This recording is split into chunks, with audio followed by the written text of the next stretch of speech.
एक छोटे से पहाड़ी गांव में आर्या नाम की एक चतुर और बहादुर लड़की रहती थी। वह हर सुबह सूरज उगने से पहले अपने घर के बाहर खड़े पेड़ को नमस्कार करती और कहती, आज कुछ नया सीखना है।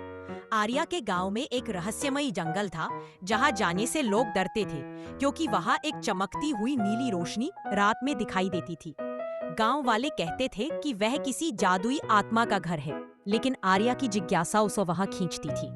एक दिन उसने तय किया कि वह उस रोशनी का रहस्य जरूर जानेगी। रात होते ही वह अपनी छोटी लाल टोपी पहनकर और हाथ में लालटेन लेकर चुपके से जंगल में चली गई। जंगल में हर तरफ झींगुरों की आवाज गूंज रही थी, पेड़ों के बीच से ठंडी हवा बह रही थी और चांदनी उसकी राह रोशन कर रही थी। थोड़ी दूर जाने पर उसे झाड़ियों के पीछे से वह नीली रोशनी दिखी, जो अब और भी तेज हो गई थी। वह धीरे धीरे पास पहुंची तो देखा कि एक छोटा सा घायल जादुई पक्षी चमक रहा था। तुमने मेरी जान बचाई है, मैं तुम्हें एक वरदान दूंगा।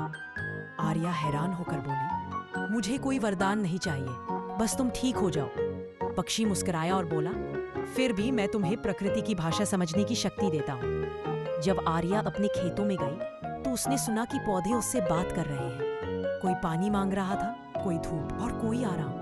धीरे धीरे उसने अपने पूरे गांव के खेतों को ऐसा व्यवस्थित किया कि फसल दोगुनी हो गई। गांव वाले हैरान थे कि आखिर आर्या कैसे सब जान लेती है कि कब बारिश होगी या कब बीज बोना है। जब उसने उन्हें सच्चाई बताई तो सबने जाना कि दया और साहस से ही चमत्कार होते हैं, जादू नहीं। आर्या अब गांव की प्रेरणा बन गई और हर बच्चे को सिखाती, साहस से किया गया एक अच्छा काम 100 डर पर भारी होता है। नीली रोशनी अब भी कभी कभी रात में दिखती थी, जैसे वह जादुई पक्षी आर्या पर नजर रख रहा हो, उसे आशीर्वाद दे रहा हो।